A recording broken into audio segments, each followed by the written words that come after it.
आज इस भगवान की मोटिवेशनल कहानी के जरिए आप ये सीखेंगे कि क्यों हमें ऊपर वाले की करनी पर शक नहीं करना चाहिए। वो जो करता है उसके पीछे कुछ न कुछ कारण होता है।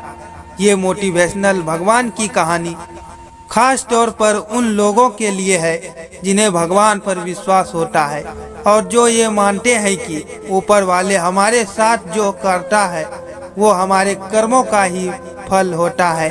बहुत समय पहले की बात है। एक गांव में एक मनोहर नाम का एक व्यक्ति रहता था। वो गांव में रहकर छोटा मोटा काम करके अपना जीवन यापन करता। मनोहर भगवान पर बहुत विश्वास रखता था। गांव में जब भी किसी के साथ कुछ अच्छा होता तो वो मंदिर जाकर भगवान से हमेशा उन चीज के लिए धन्यवाद बोलता। लेकिन गांव में जब कभी भी किसी के साथ कुछ बुरा होता तो वो भगवान के सामने जाकर उससे सवाल करने लगता।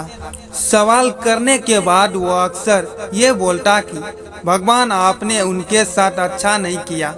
अगर आपकी जगह मैं होता तो सब कुछ ठीक कर देता।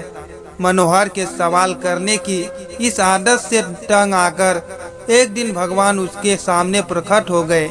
उन्हें देखकर मनोहर आश्चर्य से भर गया। भगवान बोले, मनोहर तुम हमेशा किसी का बुरा होने पर मेरे पास आकर मुझसे सवाल करने लगते हो और ये सोचते हो कि अगर तुम मेरी जगह होते तो सब कुछ सही होता। जैसा तुम सोचते हो ये सब उतना आसान नहीं है। मुझे हर किसी के लिए सही व्यवस्था करनी पड़ती है। एक जगह पर खड़े रहकर धैर्य से लोगों की प्रार्थनाएं, सुख दुख, गुस्सा ये सब सुनना और किसे क्या देना है या किसी से क्या लेना है ये सब तय करना आसान नहीं होता। मनोहर बोला, प्रभु आपका काम तो आसान ही है। आपकी जगह मैं भी दिन भर धैर्य के साथ एक जगह पर खड़े रहकर ये सब कर सकता हूँ।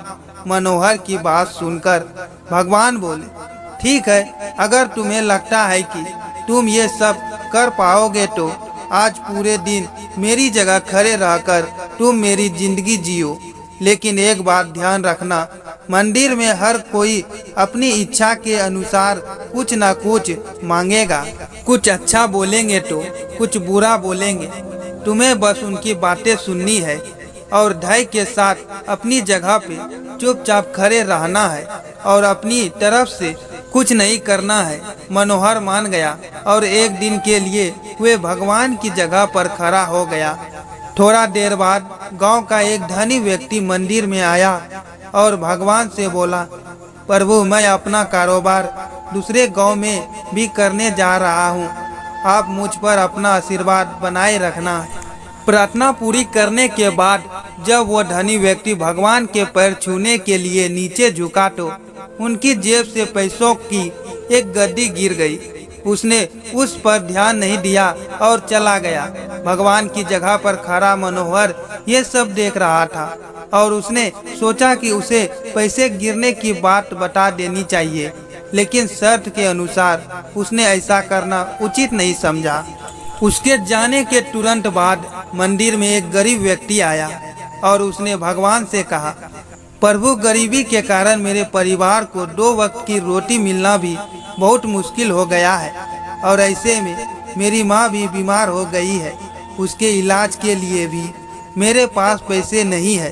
प्रभु मेरी मदद करिए। ऐसा कहकर जब वो गरीब व्यक्ति भगवान के चरण छूने लगे तो उनकी नज़र उन गिरे हुए पैसों पर पड़ी और भगवान का आशीर्वाद समझकर उसने वो रख लिए।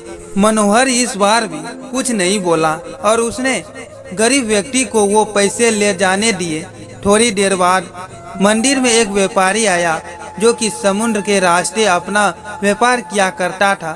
भगवान के पास आकर वो बोला, प्रभु व्यापार की वजह से मैं 1 महीने के लिए समुद्र की यात्रा पर जा रहा हूँ।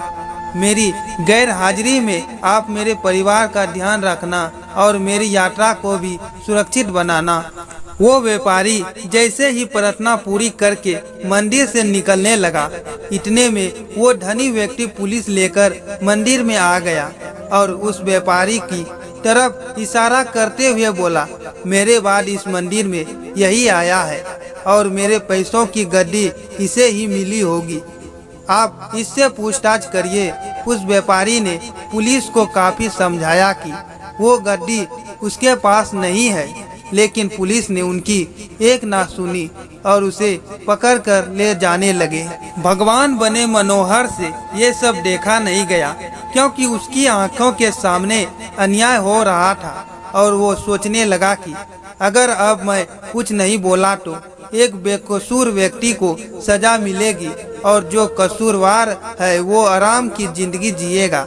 ऐसा सोचकर मनोहर बोल पड़ा और उसने सारी बात बता दी। पुलिस उस गरीब व्यक्ति के पास गई और उससे पैसे लाकर उस धनी सेठ को दे दिए।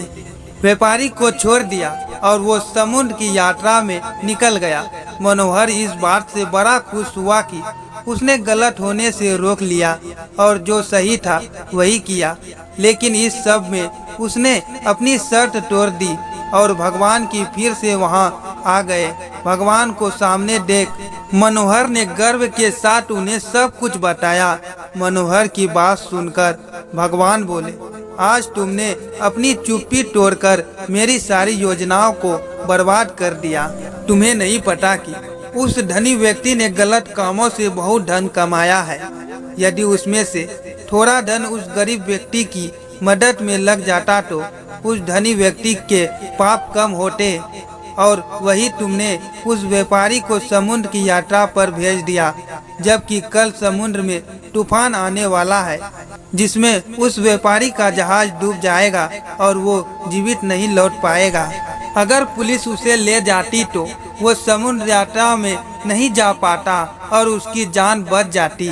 वही दूसरी तरफ वो गरीब व्यक्ति उन पैसों से अपनी माँ का इलाज करा लेता, लेकिन अब वो जेल में बंद, जिसकी वजह से उनकी माँ का इलाज नहीं हो पाएगा और वो दुनिया से चल बसेगी। उसका परिवार अब और भी बदतर जिंदगी जीने पर मजबूर हो जाएगा। तुमने सब कुछ ठीक करने के चक्कर में सब कुछ बिगाड़ दिया। ये सब सुनकर मनोहर को एहसास हो गया कि जो भी ऊपर वाला करता है उसमें किसी न किसी का भला ही होता है और दूसरों के लिए एक सीख होती है। भगवान हर किसी के जीवन के बारे में सोचकर ही अपनी योजना बनाते हैं और उनके जीवन को चलाते हैं। भगवान की जगह लेना किसी इंसान के लिए आसान नहीं है। मनोहर मन ही मन बहुत दुखी हुआ और भगवान से माफ़ी मांगकर वहां से चल गया। ये कहानी हमें सिखाती है कि हमें कभी ऊपर वाले के किए पर शक नहीं करना चाहिए। वो जो भी करता है उसके पीछे कुछ ना कुछ वजह होती है। जब भी हमारे संग कुछ बुरा होता है तो हम ऊपर वालों को शक की निगाहों से देखते हैं और सोचते हैं कि मेरे साथ ही गलत हो रहा है।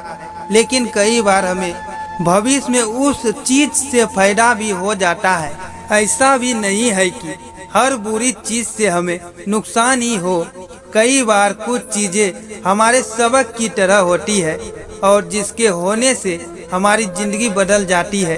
जैसे किसी के वहाँ चोरी होती है तो वो ये समझ जाता है कि आगे ऐसा ना हो, उसके लिए क्या क्या सावधानी बरतनी है। उसी तरह कोई चोर चोरी करने के तुरंत बाद पकड़ा जाता है और लोग उसे खूब पीट देते हैं तो वो ये समझ जाता है कि चोरी करना सेहत के लिए कितना नुकसानदायक है।